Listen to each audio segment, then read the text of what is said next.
欢迎来到新闻和活动频道，请订阅和分享已更新有关当今最着名明星的最新信息。不设限者的成长，王一博已做得足够好，为何大众仍为他堆砌高山？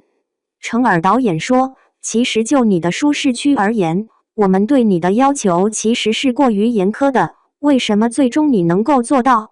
王一博回答，其实说到舒适区，可能每个人对舒适区的理解不一样，有的时候面临挑战，我好像都会把它简单化的去思考，去想象。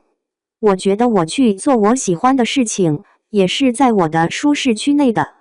我真想说，王一博，你难道不明白大众对别人或许80分就够，但对你却总是苛求120分，还不满足吗？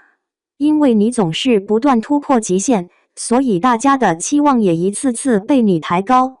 我们躺平着，看你一路飞驰，借你的燃烧，去触及那些我们从未敢企及的远方。从电视金鹰奖杯到电影金鸡提名，从街舞37冠军队长到 GT3赛道上的冠军车手，从各种正能量推广大使到巴黎奥运火炬手，王一博以多个身份维度，在影视、音乐、体育、时尚领域的全方位突破，让公众对他的期待早已超越常规的评价。当别人还在为单项成就欢呼时，这位95后艺人早已将跨界改写为破界。这不是浅尝辄止的游戏，不是为了身上多几个标签，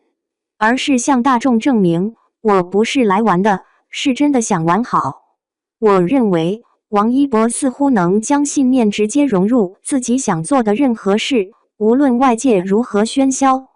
他总能以近乎本能的专注，将灵魂注入每一个角色。他不为流量所困，也不沉溺于浮华的人设与光环。他的突破是直接的，毫无保留的，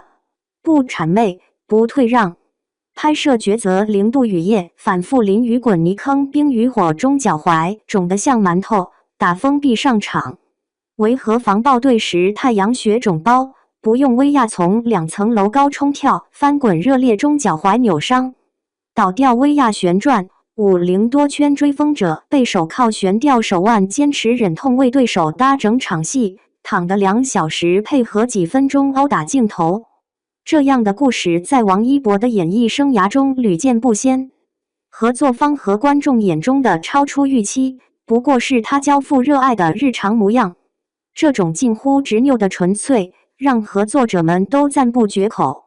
大鹏导演说，热烈是为王一博量身定制的，是先有的王一博，才有的这部电影。刘晓世在回应与王一博再次合作的提问时表示，特别渴望。傅东育导演说，王一博真是一个有天赋的孩子，而且是一个对自己有足够要求的天赋孩子。程耳导演夸赞王一博，他有足够的耐心，太敬业了，始终非常投入，非常礼貌，非常谦逊。他在语言上有得天独厚的天赋，我特别想祝愿一博转型成功，他确实是一个优秀的电影演员。追风者剧组说，他从不迟到，从第一场到最后一场，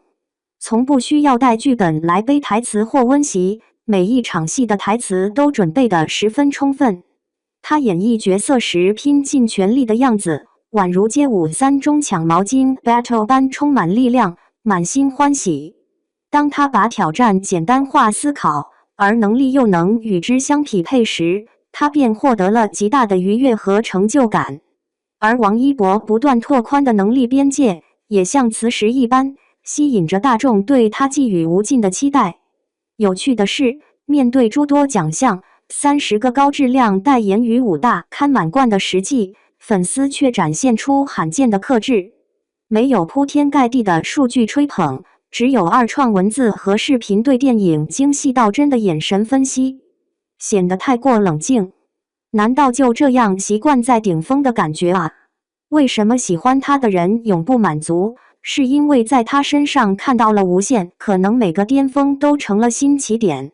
每次封神都只是下一段传奇的注脚。这是低调中的张扬，是粉丝已然太过习惯于王一博所带来的种种荣誉了。就如这次王一博携3大品牌全球最高 title 亮相巴黎时装周，这足以证明，顶级品牌的选择早已超越了流量的束缚与粉圈的局限，成为了衡量文化符号价值的一种认证。当优秀已成为众人皆知的共识，任何喧嚣都已显得多余。站在王一博出道10年的节点回望，会发现一个温暖的悖论：大众的严苛期待，实则是给超前者的最高礼遇。我突然懂了王一博说的做我喜欢的事情也是在我的舒适区了。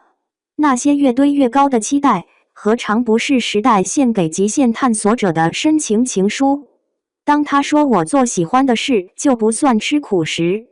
并非大众在追赶王一博的步伐，而是这位年轻人凭借他那份纯粹的韧劲和炽烈的生命能量，引领着关注他的人，通过他的视角，一同窥见世界的辽阔边界。此刻再回看程儿导演的问题，答案早已写在每一帧浸透汗水的镜头里。